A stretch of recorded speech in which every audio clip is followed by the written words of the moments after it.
Good morning, class 12. Today, again, I'm going to take you through your Ghana's decolonization and the role that was played by Kwame Nkrumah. And we already know by 1957, Kwame Nkrumah has became the president of Ghana. But how was he influenced, okay, to start the decolonization process? And who was Kwame Nkrumah? Let's go through it. And who influenced him, in doing so.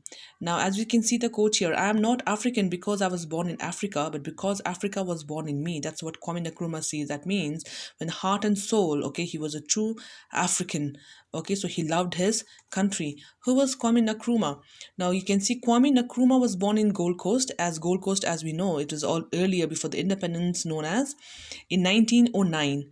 He was educated in a Roman Catholic mission school and became a mission school teacher. So he initially takes up his career as a school teacher. 1935, he went to the United States, okay, America, to further his studies. Now, Nkrumah spent 10 years studying there and teaching at Lincoln University in Pennsylvania. Okay, now you can see the philosophy. Okay, I know he was mostly attracted to was the socialist ideas, and that too of Karl Marx.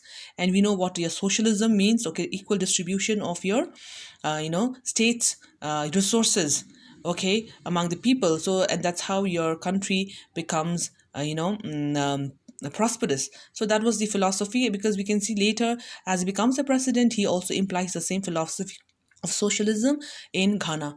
But it was the work of Jamaican nationalist. Okay, so there are another people, okay, who helps your Kwame Nkrumah, okay, in having a great impetus, okay, for decolonization, and that's a prominent role played by Marcus Garvey. Okay, now you can see the word here, Pan-Africanism. Pan-Africanism, pan meaning unity, one. Okay, so that means all the Africans to become one. Now, this was a philosophy, okay, that actually started in the 20th century, okay, and that was an important development that took place in Africa, okay, where no matter, okay, of where you are, you live in the world, but you are of African descent. That means you are born in Africa, okay, you wherever you live, okay, but you're united by the same cultural and spiritual heritage. That was what meant by Pan Africanism. That means we are united, we are one, no matter where we live. So that was the philosophy of Pan Africanism, okay, that gave a great impetus to Kwame Nkrumah. So that made the greatest impact on his thinking and actions. So he was greatly influenced by this philosophy of Pan-Africanism. Please have that in mind, children. You have to know the meaning of Pan-Africanism. Pan means unity. It may Pan-Indian, Pan-German, Pan-Italian. Okay, we have come through. So it's unification of the country. Now, who was Kwame Nkrumah? Now, as we said, okay, he was born in Africa, and then he goes to United States, and further now after in 1945, okay, that's World War II comes to an end, and that the decolonization process starts then. So he moves to London hoping to study further there, okay, but after meeting your George Padmore, that's another leading Pan-African thinker, okay, he agreed to help organize the fifth African Congress in Manchester. Then he started an organization to work for the decolonization of West Africa, that is Ghana. So in 1947, he was invited to become the General Secretary of UGC, that is Kwame Nkrumah, okay, prior, okay, of becoming the president. He was, because he was an educated person, so he was called upon to become the General Secretary, United Gold Coast Convention, and therefore he returns to Gold Coast. Okay. So we've seen who was Kwame Nkrumah. Then, okay, we talked about Pan-Africanism, who was Marcus Garvey. Okay, then you have your Kwame Nkrumah, again going to London for his furthering studies. And then, yes, we talked about socialist philosophy, and this is how he was influenced from. And that is, the left side, you can see your Karl Marx, and that is what is called democracy is the road to socialism. Yes, so socialism, the philosophy is very much important for any country to become prosperous. And on the right hand side, you can see Marcus Garvey, okay, who brought in the philosophy of Pan-Africanism, and you can see Kwame Nkrumah was very much influenced by him. What does he say? A people without the knowledge of their past history, origin, and culture is like a tree without roots. That means wherever and whenever you go, but your roots should be in the place where you belong. That is what Marcus Garvey says, and puts emphasis on your Pan-Africanism. That means unity of all African people to fight against your colonial rule, okay, and decolonize Africa. And this philosophy, of course, comes after World War II. Decolonization process starts only after World War II, children. Please have that in mind. So you have the two African leaders now who were mainly educated intellectuals.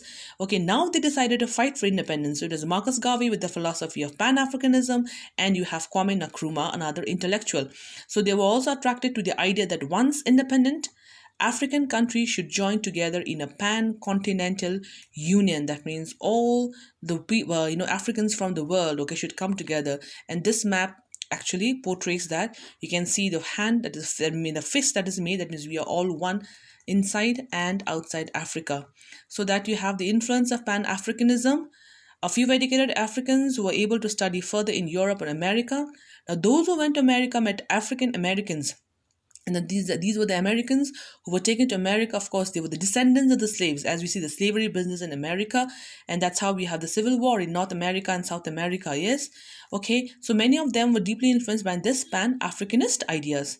Now, the most important figures in the Pan-African movement were W.B. Du Bois, Marcus Garvey, and George Padmore, okay, who believed in the philosophy of Pan-Africanism. Then if you look at W.E.B. Du Bois, also was born in the United States, but after slavery was abolished, and he was the first African American, okay, awarded a doctorate from Harvard University, and he believed that educated people had a vital role to play in the liberation of struggle. So this is your W.E.B. Du Bois. The cost of liberty is less than the price of repression. That means you cannot, okay, be, under your imperialistic rule, okay, so you have to, attain liberty. So then you have the influence of Marcus Garvey and Pan-Africanism, that was unity of Africa. Marcus Garvey, as I said, a Jamaican who had spent most of his life in the United States, stressed the need, okay, to unite all people of African descent, okay, to achieve freedom and equality. Garvey also called for Africa for the Americans, an end to colonialism, and the recognition of the value of African culture. As I already said, spiritually and culturally, okay, we are one. That's what Pan-Africanism, according to Marcus Garvey, meant, and that's how you have your Kwame Nkrumah following it. Now, Marcus Garvey, he tried unsuccessfully to find ways for black people in the Americans to return to Africa. So that's Marcus Garvey. And what does it say?